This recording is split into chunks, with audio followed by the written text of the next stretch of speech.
Hey everybody, welcome to Distance by Design. This is a show where we talk about creativity, innovation, and collaboration in the midst of a global pandemic, where we can't be together in person, but we're still trying to do the things that make our world interesting and lean into the future. My name's Aaron Bradley, and I'm a professor at the University of Cincinnati. I teach classes on design thinking, innovation, and digital storytelling. And today my guests are Dominic Iacobucci and Sarah Zahradka. They're going to tell you a little bit about their backgrounds and where they're coming from and what they're experiencing. And then we're going to talk a little bit about the future and what we think the future holds. So with that in mind, I'm going to give it to our first guest here. This is Dominic Iacobucci, and Dominic and I have worked together on a lot of things. So this is like a fun, just friends having a conversation kind of way to start this series. So I'm glad to have you be a part of the first episode, Dom. Yeah, thanks, Aaron. I appreciate it. Yeah, we've had several podcasts, so this will be a little different, knowing that I have to look into a camera and try and look my best. This is what you get staying at home. So hopefully everyone enjoys it. So Dominic Iacobucci, graduate of the University of Cincinnati. I'm an architect, currently a partner at BHDP Architecture here in Cincinnati, Ohio. My role within the firm is I'm a client leader in the workplace. So I'm working with corporate Fortune 500s across the United States to help them design their office space. So given the current situation, my perspective is diverse and is interesting. And I can kind of speak to that as we go on, but workplace strategist and architect. Great. Thanks, Dominic. Yep. Sarah, tell us a little bit about yourself. And you're not in Cincinnati right now, correct? I am not. I'm coming to you live from St. Paul, Minnesota. My name's Sarah Zahradka. I'm a DAAP graduate of the School of Fashion Design. I work for Target Corporation, as most of you are probably very familiar with during this pandemic. I lead the All in Motion, which is our new activewear brand, all the outerwear for men's, women's, and kids for the families. So even though the weather's turning nice, I kind of live a life in like cold weather and cold weather thinking. So, I think we're all experiencing this in our own unique ways. And, we were joking before about your hat earlier, got quarantine hair here. We're all trying to work our way through or curate our great background to make sure that we, are portraying the best version of ourselves during this time. But what are some ways just that in general you've found that your creativity or your ability to collaborate with other people has been impacted by this? And I should preface that with the fact that some of it may actually be positive. Maybe this has freed you up to do work in ways that you've always wanted to, right? What are just some ways that you're experiencing disruptions to what you're used to? You want to go first, Sarah? Go for it, Dom. Okay. So I think the most interesting thing to start with is distance and how people can be in proximity to each other. So let's take something as simple as co-creation on a tackable surface or a whiteboard, which I think any design profession is used to that and realizes that the vertical surface is your friend. We're in our industry of architecture, we're used to using those all the time to work through design concepts. And in the past, it's actually been a crutch of ours in terms of proximity of team.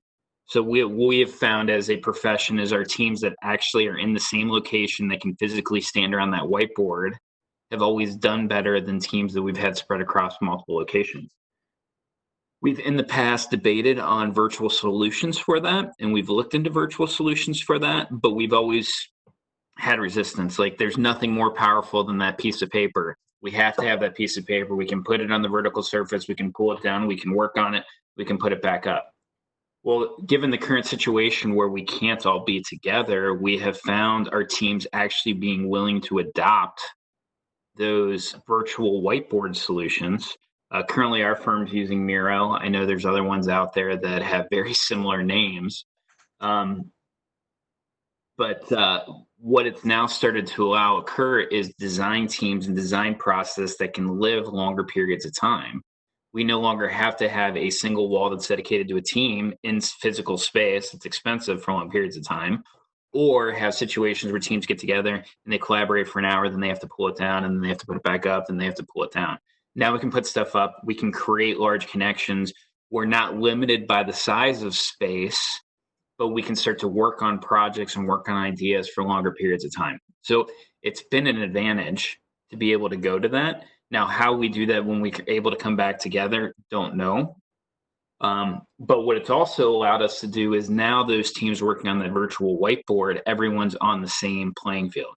So we had teams before that used to only work out of one of our single offices. Now they can span multiple locations across the country, and it's no different than if they were in the same office. And where we used to set up teams and hurdles to setting up teams were based off of location, it doesn't happen anymore. So we've seen an increase in collaboration and an increase in innovation come from us being willing to use diverse teams from multiple locations that wouldn't have happened before, which is a huge positive that's come out of this. Yeah, I think that's really interesting. I'm probably coming around to some things about the same time as you are, because I remember we recorded a podcast about this a few weeks ago, and most of it was kind of had a negative tone to it of everything that we had lost from not being together. Right. And I think we're all kind of starting to adjust and accept, maybe still feel those things, but we're adapting to the realities that this is probably going to be how we work. So how do we make the most of it? And I've noticed a similar thing with teaching classes and teaching students about innovation and creativity and collaboration. This morning I was teaching in class. It was, this is the first week of summer semester. I was teaching a new class that we created specifically because of the current scenario. We had all of these students who were supposed to go out and work in co-op jobs across the country. Right. And we had to kind of adapt to how that would look in a remote only environment, and for some students who just couldn't adapt that job. So I'm using a tool similar to Miro. It's called Mural, and it allows for real-time and offline, not in the moment with everyone else collaboration. And one of the things that I've noticed that's been really interesting is that I'm able to set up multiple boards that would have been the equivalent of multiple rooms or walls on a room, but they're right there in one spot at the same time. So in the middle of a class, we're kind of hopping back and forth between them without even having to move in the space. And in fact, half the room can be on one board, the other half can be on a board. And we're talking about the same things at the same time with everyone still focused on the same spot and sitting in the same spot. And that, I think there's more to unlock there that I haven't yet fully even tapped into yet. So. Yeah, I think that's totally true. It's one of those things that's dynamic. The piece that we haven't figured out yet, and we're really intrigued about, and this is especially true for all design professions, is we're used to seeing tons of information at once, disseminating it and getting through it. So now these virtual whiteboards allow us to essentially have multiple rooms next to each other and easily dive in and dive out. But we're now getting limited to how much we can see at once, still by the size of our screen or piece of glass.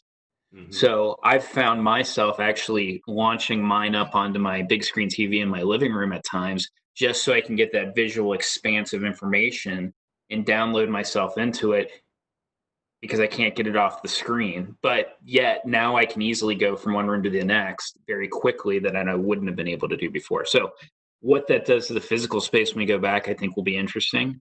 Companies typically don't like to invest in hardware and in good hardware. But if you're starting to use tools like this, you not only need big screens, but you need big high res screens. Otherwise, you're not getting the true value out of that tech.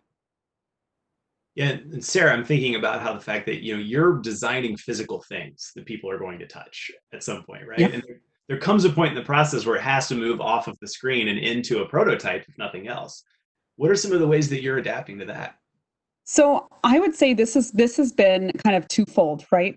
There's been some really amazing things that we've sped along that we're learning, having to adapt to kind of make this work when we're all sitting in different places in the city.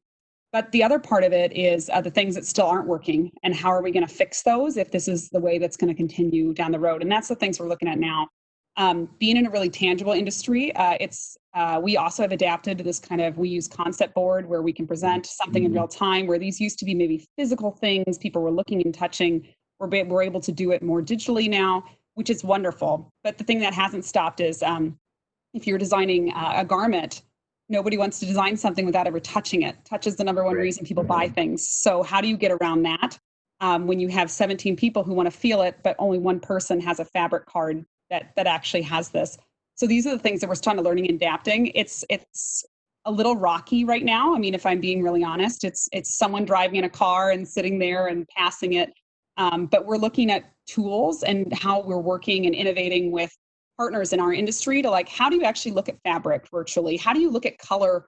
How do you collaborate everyone's screen so that color looks the same, that you're looking at the same red I'm looking at, because if your screen is tweaked the wrong way, that red may look maroon, and now you're not gonna put all your money behind that color. So I would say those are two really big things we're still trying to figure out, that I think there's a massive opportunity within innovation in the industry of how do we determine and design color, which is a huge part of what all of us do, and anything tangible, so hard surface, soft surface with fabric. We are still working on that. We use virtual tools a lot and have been as far as samples and garments. The world of 3D virtual sampling is becoming huge. We were already there, but now I think what this has done is really forced all of us who might have been lingering or just tinkering in these worlds to go in head first, which has really shifted a power dynamic. And now we need more 3D render artists. We need more people that can do some of these tools that we weren't quite prepared for, because you think a company like Target is doing this, well, now everyone else has to too. Our sample rooms are closed overseas. Our mills, in some cases, are still closed. We have to look at this differently and function differently in how we look at a garment. And that may not be actually touching and feeling it besides the real designer. And it's building trust as a team, but some of it we're still working through, and other it, I would say, we're adapting very fast to tools that might have just been tools in the past are now becoming full-fledged items on how we present design, which I think is kind of exciting. Yeah, it's interesting, Say, that you bring that up. We're dealing with that same issue with interior design. How do you see true colors? How are we all on the same page on the color? And then the actual touching of texture material, be it a material that goes on a couch or a carpet that goes on the floor. So our interior designers can relate to you and feel your pain, and their dialogue with us and our leadership is that they don't like turning their dining rooms into material libraries, but that's essentially what's starting to occur. I think the exciting thing personally is we've been in a world, and I'm in a world where you have designer, buyer, but what's interesting is where there's always been this all hands on deck. Everyone's going to agree on something. We're all going to feel really great and hold hands and put this product out. Now a lot of trust has to come on somebody. Our buyers now need to find a way to trust that this decision in fabric, because I'm the only one touching it, is that my expertise is going to be able to limit that and understanding. So I think there's a lot of trust and a lot of, I think, shift in how we think and design with our partners and collaborators. It's going to have to happen out of this, not because they want to, but because the world we're living in doesn't provide that choice. At the moment, my mill is closed. They can't send fabric swatches to 17 people. Is it safe for me to drive around to 17 people's houses? Probably not. And that's not safe for them either. So how are we going to adjust our thinking? And some of that's going to come back on really trusting design and design teams to be the experts in that field, which at some companies, it looks a little different, right? So I think we'll see a very slow shift in some of this as well. And I think that's just a habit that's going to linger on once this is all done. Yeah, when we're teaching these processes, and even sometimes in a true work environment, not just in the classroom, we try and introduce constraints into the design to try and drive innovation, right? I think it's just so almost poetic that we've all universally been put under a similar set of constraints. So we're able to, at least regardless of your industry, we have architecture and fashion design here in one place, and then education, and we're all recognizing that we have this like shared experience of new constraints that are forcing us all to design within those constraints. And it's probably going to drive some innovation. It was painfully done versus when we, sometimes in a classroom environment, if I'm feeling like students are stuck, I'll put a timer on and set a little contest goal for some random thing like a snack that the winning team will get to have. If, in the next 3 minutes, I want to see the most ideas on Post-its, I don't care how good or bad they are, just I want a lot of Post-its, right, to get them going. Right. Now, all of a sudden, it's not a fake thing that we can then take back off and say, okay, wasn't that fun? Maybe we got a new idea. Like, this is our reality. So we have the ultimate set of new constraints to hopefully drive innovation. I think of all the people who are equipped for this, though, in design, those with a really great innovative set of tools that we use daily. I think we're equipped better than most people to understand that, like, we have to pick up, we have to adapt, we have to change and rapidly react to what's going on in the market. And that's not just what people's nature or influence is going to be. It's also just how we work. And I think as designers, all of us are kind of prone to think, what's the next best thing, right? No, none of us want to keep doing the same thing over and over again. I know I can't. So I think it's intimidating, but it's also kind of an exciting time to live. And I'll be interested to see all the innovations that come out of this, just you think about some of the short problems we have with color and texture, but beyond that with every industry. There's a balance of deep thinking that has to take place that sometimes you just need some space for. But then there's also the things that come from, we're in the middle of a conversation that maybe was impromptu even, but you say something that sparks a creative idea. How are either of you seeing that affecting your creative life, this lack of regular interaction with people, both planned and unplanned? Well, I actually take that a little farther. So it's not just the human interaction piece, which I think is a big piece of it because we're sensual creatures, right? But how do you just expose yourself to inspiration in general when your world is the same world caved in a bad rendition of the Groundhog Day movie, right? Like Right. that's a piece that we're trying to solve. Internally, what we've done is we're setting up more informal dialogues within our teams of just coffee breaks, happy hours, whatever the case, just to allow riffing of conversation that you may not think leads to something, but does lead to this aha idea. And then secondarily, we're leveraging Microsoft Teams to start to create a team that's just based off inspiration and sharing. Coolest thing you found online this week, pictures from your walk, something you remember from 6 years ago, whatever the case may be, that starts to allow people to open up their minds. Otherwise, we are concerned that we're not getting enough sparks. I would actually say too, I think what's increased is with all these virtual conversations in some capacity, you are actually getting connected to people you may not normally work with through one group or the other. And what I've found is actually we've been kind of, as we start thinking about how do we create and solve problems for the pandemic and the world, what's going to look like in 12 to 18 months from now, is more collaboration actually happening with people I don't normally collaborate with. So if a two-person conversation sparks this great idea, all of a sudden I'm talking to someone who designs hand weights and I'm saying, let's talk. I have this idea. And now we're kind of starting to it's actually making the world a little smaller. Where it used to seem so big in a building at a company like Target where we have thousands of employees, I may not know who to contact on the 10th floor of this building. However, somehow the teams have gotten smaller and it's like, well, you need to talk to this person and that person leads to somebody else. And I think what's happening now is more innovation and collaboration is happening more globally, more span across the ways. Our partners in Asia as well, like you need to talk to them. All of a sudden, we're getting these tighter groups of people innovating because it's somehow smaller. And I don't know, it's an interesting thing to think about, seeing as we were the same people that worked here before the pandemic, but somehow the pandemic actually brought us closer in a way of like thinking about other people to work with, other designers and other collaborators. Sarah, I'm interested in this. So, you're a big company, we're a small company. Are you seeing more spontaneous collaboration or the same or less? Like we're doing stuff now where I might be talking to someone on Teams and I'll literally bring other people into the conversation real time to replicate what we might do in the office. But I've got lots of clients that are kind of more like corporate. They're not design thinking related and they're going more formal, which I think is bad in the long run. Intrigued.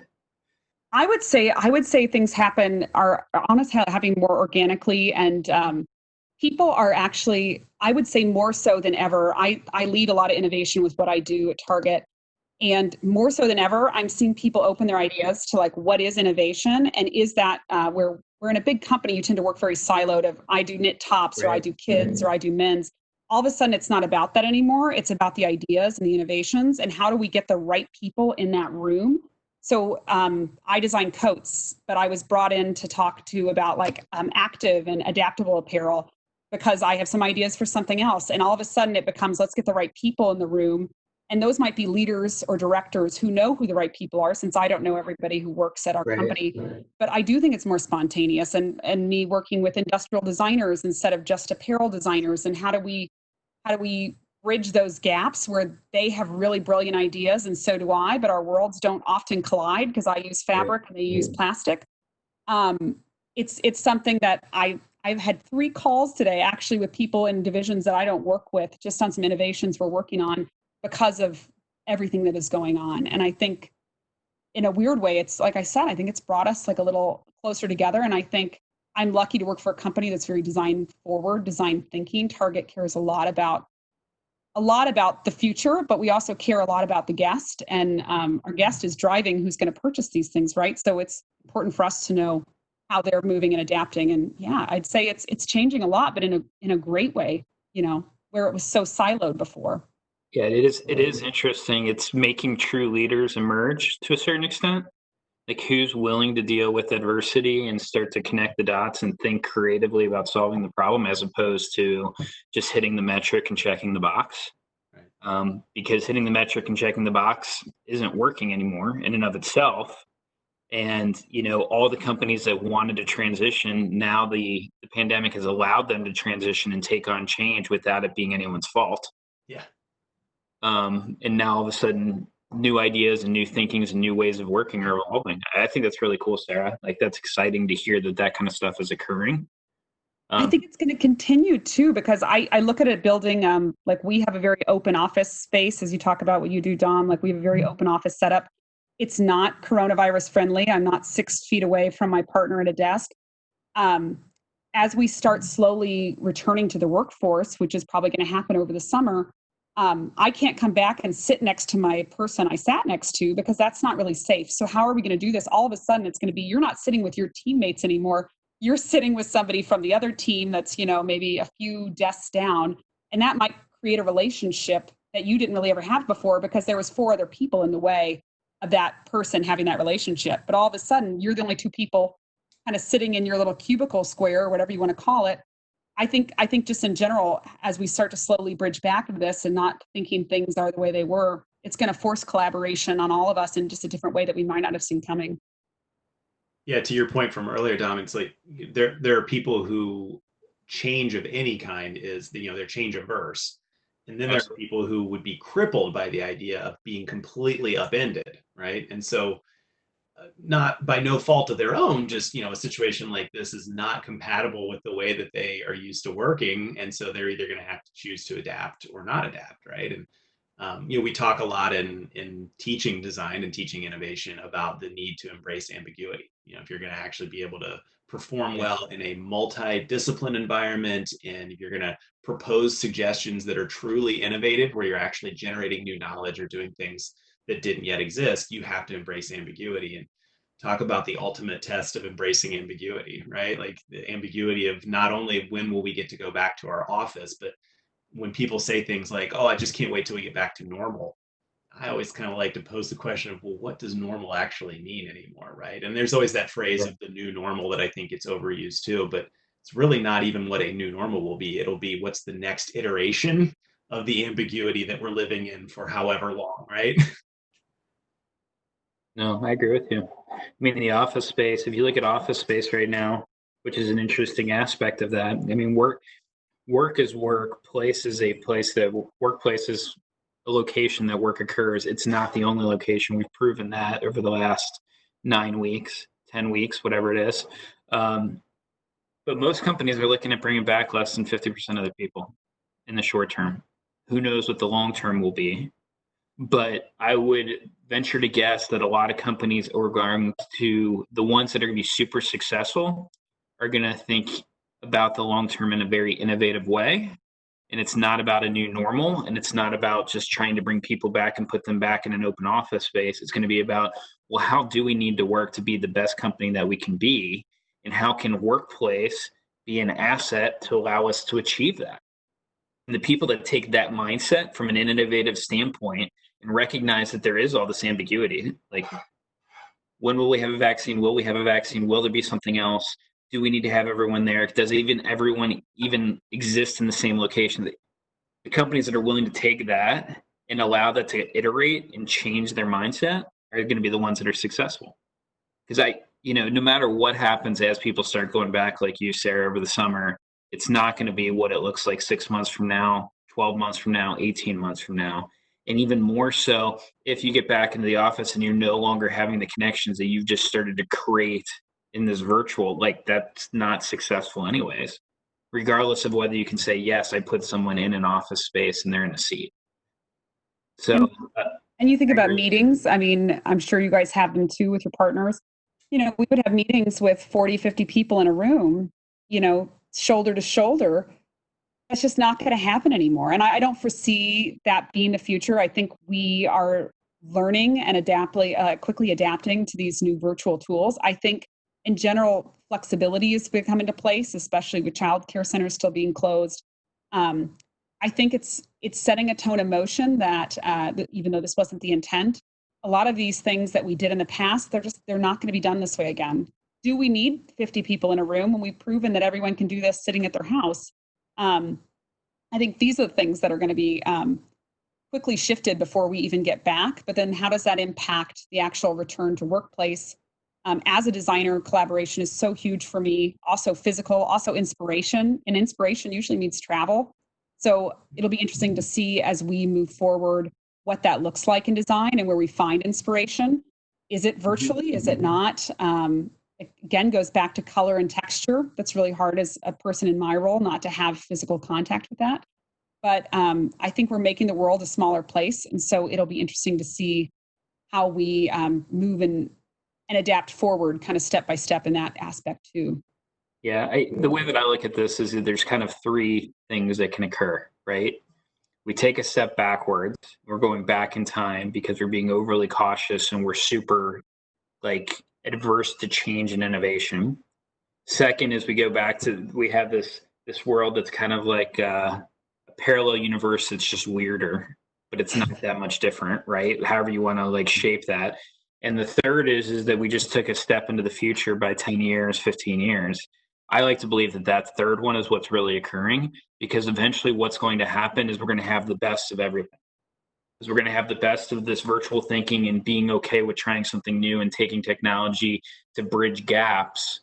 While I do think we're just human beings, there won't be a future that doesn't have us in proximity to each other and have bonding and have touch and have sensual stuff. It's just not going to exist. People go crazy if that's the case. And we're already starting to see that, right? With people pushing. So that's not even an option in a lot of ways. Now, there is this, these options of going backwards and overreacting. And there is this option of this parallel weird universe that can occur because of policy and because of fear. But if all of that policy and fear doesn't happen and we're able to go forward, I think we just took a 15-year step into the future to do stuff that's really crazy cool if we allow us to do that, especially if innovative thinkers and leaders that have design-minded thinking are willing to step up, because we're used to stuff changing. We're used to stuff not never being really right. Sure. There is no perfect. So all of a sudden, cool, let's embrace it and go. Yeah. Yeah, I love that you're seeing that positive spin on it, and I would agree with you. I hope that that's where we're at too. And your categories actually match up really well with kind of the same. You're putting different language to the same ideas I've had of, Right. accepting that we're not going to go back in time, no matter how much. I think there might be some harkening back to things, kind of the same way, as we got more and more hyper, industrialized. Now going back to craft and making your own coffee. Before I had a kid, I roasted my own coffee beans, even though it's a lot more efficient to buy them from somewhere. But there was something about the craft element that was nice to reconnect with. I think there might be things like that we might experience here with the things that we miss and realize we're still valuable, but it is we just got to fast forward. Yeah. I mean, the reality is we're at a point of choice, right? So even if you talk all three of those futures, there will be people and companies that pick each one of those. Yeah.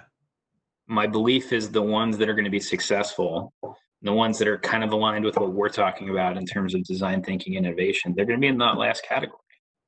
And you've seen it across, the last 100 years of great companies. And I look at it in apparel, especially those who don't adapt are destined for a certain fate. And we're seeing a lot of it right now with stores closure in apparel.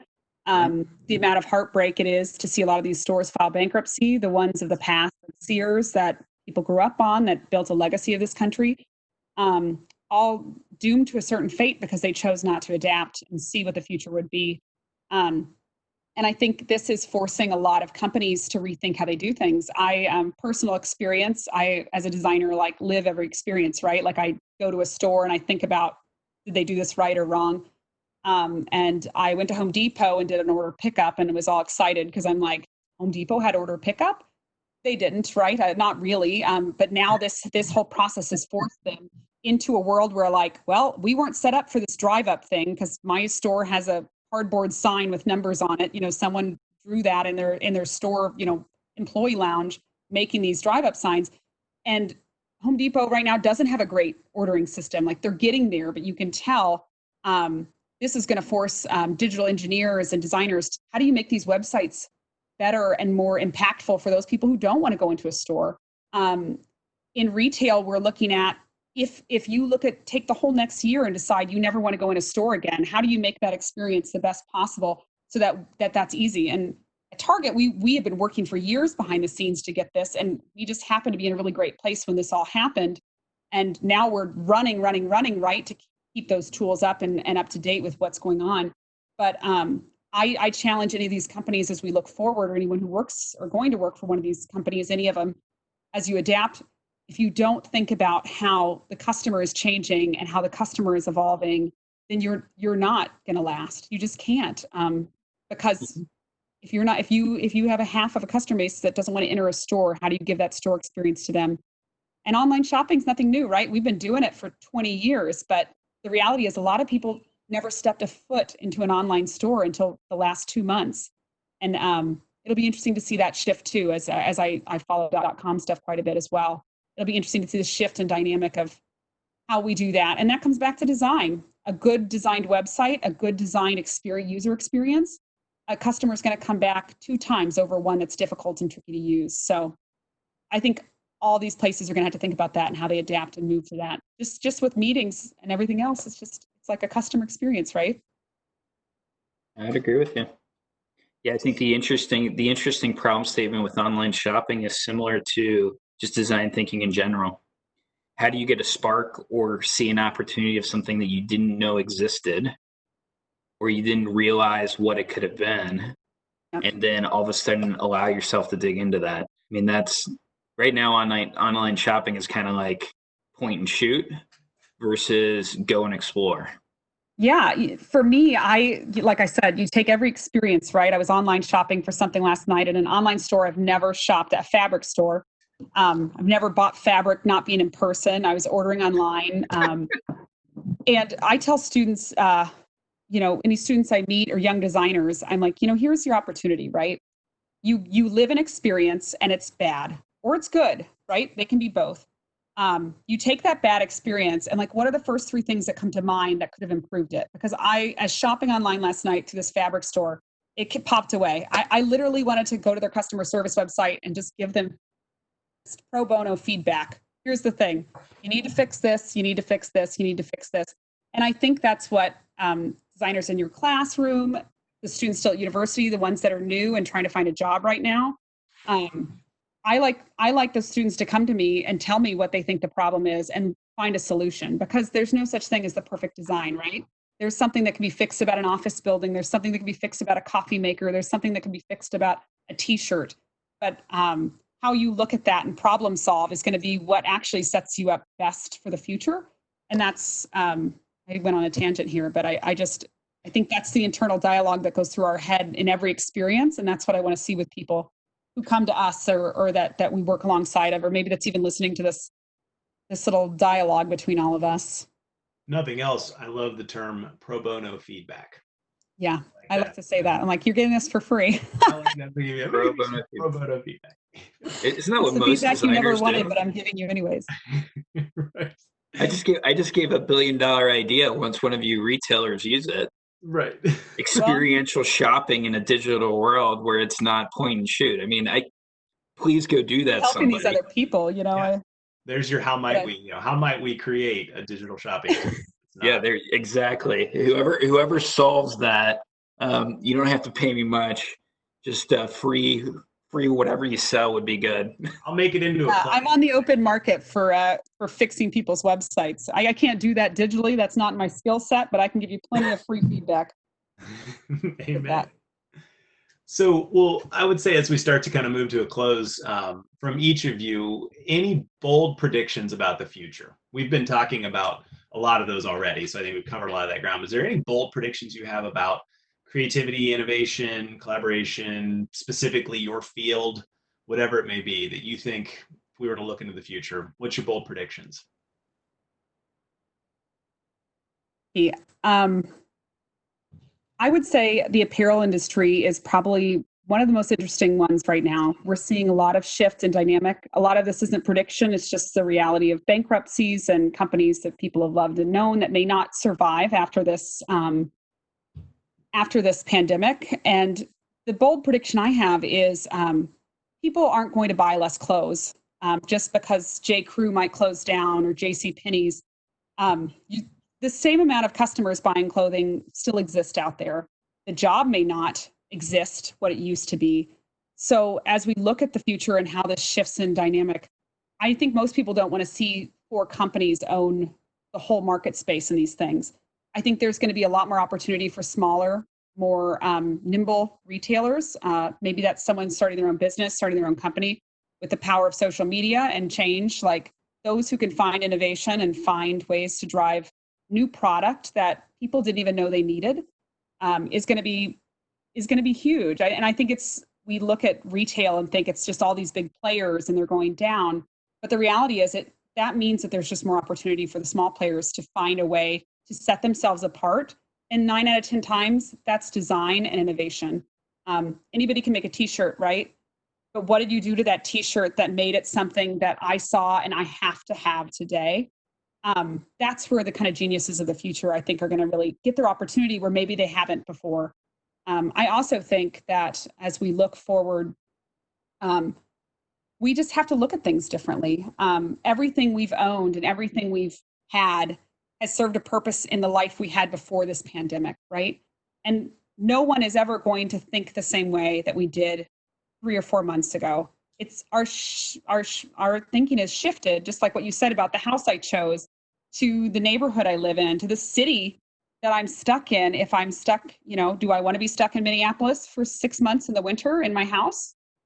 These are all choices that are going to kind of force us forward. And I guess my bold prediction is, because no one's ever going to think the same that they did before this pandemic, we can't think the same that we did before. So we have to push things that we didn't think.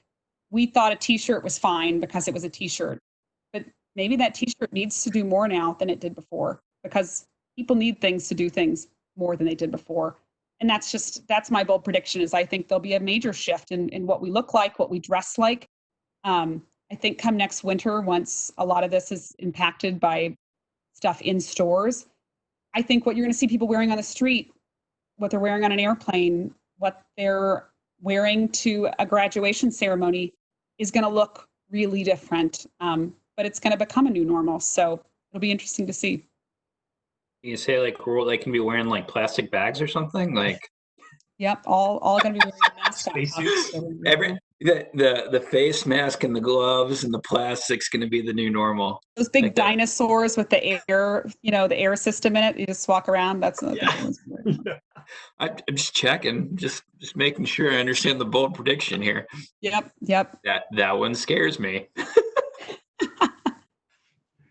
Thinking about the face mask as an accessory, right? I mean, that's probably something. I think it's going to be something. I mean, we're already seeing it now, but as you think of a face mask is going to become part of your wardrobe, and not just you, but your kids. And does that face mask need to protect you from the wind and cold in the winter? Does it need to protect you from viruses? Does it need to protect you from the neighbor kid who's coughing on you? All those things have an impact. But I think we will look back in a year forward and look at a fashion that may not exist 10 years from now, like we saw anything in the 70s or the 80s. And I don't know. I don't think it's actually that bold, because I think it's just where it's going to go. But in order to get children back in schools, to get college students back in the classroom, we know that schools can't just magically come up with money to build 100 new classrooms to space these students out. So what are you going to have to wear? What is the classroom going to have to be adapted to? Because we know parents can also keep working 100% and having kids at home and being homeschool teachers. The world is going to shift slowly back into what it was in some capacity, but adapting differently. And that's going to change what we wear and how we wear it. And as a parent, I'm a parent. I want to know that I'm sending my kid to school safe. So I think just what we wear and what we look at and we look back on time, this is going to be a certainly interesting moment in fashion history for sure. Dominic, make those things safe but breathable. However you figure that out, that'd be great. Also, it's plenty of people on it. In terms of my bold prediction, it's only been 10 weeks, but I'm tired of talking about the 6 months, 12 months, the short term. My bold prediction is that, we'll figure that out. There's going to be some pain points. I don't think that that's going to be the everything. I don't see us wearing face masks 5 years from now forever. Like, it's not going to be. But the thing that I do think is happening, and I kind of mentioned this before, is I think we are taking a huge step forward into the future. A lot of the dialogues that everyone's been having forever about the future is all the future that we wanted and all the future that we believed was going to occur, but no one was willing to take the step. Now this is forcing us to take the step. And what that starts to look like is I see even more emphasis on experience. I see even more emphasis on service. I see even more emphasis on creativity and boldness and personality, and people not being afraid of artwork and stuff that's unique. Like all of that stuff that we were already seeing is just going to come forward even more. The world that we were in, everyone was making tons of money, everyone was comfortable, and we got to a point that commodity and cheap was okay, and it was cool as long as there was money associated with it. Coming out of this, there's going to be a lot of people going through a ton of hardship. And the hardship is going to span from financial to experiential. And with that, people are going to realize that life is the most valuable thing that we have. And they're going to want it to be the best that it can be. And having that cheap thing that breaks on you, or that doesn't quite meet all your needs, or isn't you, but it was, I think that stuff's going to go away. The companies that are going to be successful are going to be the bold ones that actually care about people. I mean, that's really what I think is going to happen. And in our industries, I think, while short-term things are going to be painful, there's no doubt about that. There are a lot of creative people that are going to get hit hard over the next year. I think the opportunities on the back end for those people is going to be greater and be stronger than probably what it was in the past, and the appreciation for it is going to increase. I mean, that's my point of view on it. I don't, when we talk about workplace design was very much getting into commodity. Replicate this, do the same thing everywhere. In the future, it's going to be all about personality. It's all going to be about choice. It's all about going someplace, and when you're there, it is a place versus it's just this location. So that's my bold prediction. That's my hope. I actually see that come into life. And if it doesn't come to life, I think we're all going to be living in a very gray, miserable world. And I think if anything, everyone appreciates and acknowledges they don't want to live in that world. So I don't see us being in that gray, miserable world. That's great. Yeah, it's like we have an opportunity to choose, don't we? We have an opportunity to choose to be in the dystopian young adult or preteen novel or movie series, or to create our future ourselves, and by leaning into those things. Yep. And I think if anything, I hope all the students that are at universities and everyone that's in grade schools and experiencing, like, they get that and they embrace it and they help to push with everyone else that's in the real world workforce today that wants that. So I see it occurring. I think it'll happen. The best designs come out of the experience we have, good or bad, right?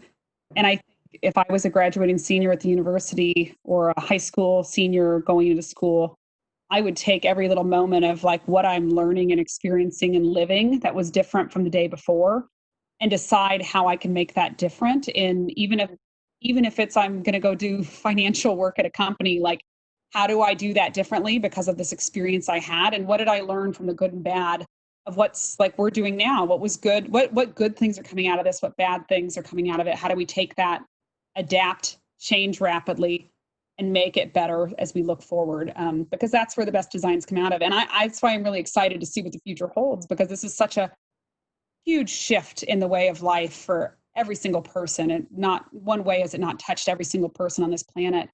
And what is going to come out of that we've decided can be better than it is today. And I think that's something really cool to look forward to. And I'm seeing with people at my company, but I'm seeing from partners I know across the globe. It'll be very exciting to see what these people do with their talent. And like you said, Dom, the good companies will rise from that. The bad ones won't learn anything from it. So the key to all of this, right, is make decisions and dream based off of hope and positivity versus fear. And as long as everyone's doing that, the future is still super bright. But if we let fear make the decisions on policy and within our companies and how we even create, we're gonna manifest the destiny that isn't as great based off of where we started from. That's great. That's a great note to kind of wrap things up on. So, Sarah, Dominic, thank you both. Thanks for the time that you gave us. Thanks for all those perspectives. And also big thanks to Cincinnati Bell for making this possible. I love that this is a great example even of all the things we talked about today. It was, well, we've got a lot of weird things going on, and we also can't record some of the stuff we normally would have. How might we fill that time with something interesting, right? So thanks to Cincinnati Bell for giving us that opportunity. So, well, thank you everybody for hanging out with us today and spending some time listening to our thoughts on the current reality and the future. And we hope you found this interesting and that you'll consider checking out another episode and looking more into what the work that Dominic is doing and the work that Sarah is doing and the things that all of us are experiencing at the University of Cincinnati of how we're innovating in the way we offer education as well. If you're interested in any of those things, I hope that you'll use some of the various social media channels and other online resources to look into those things, and feel free to reach out with us and let us know how we can be a part of that conversation with you. So thanks again, everybody, for your time, and we'll look forward to seeing you next time. Perfect. Thanks, everyone. Yeah.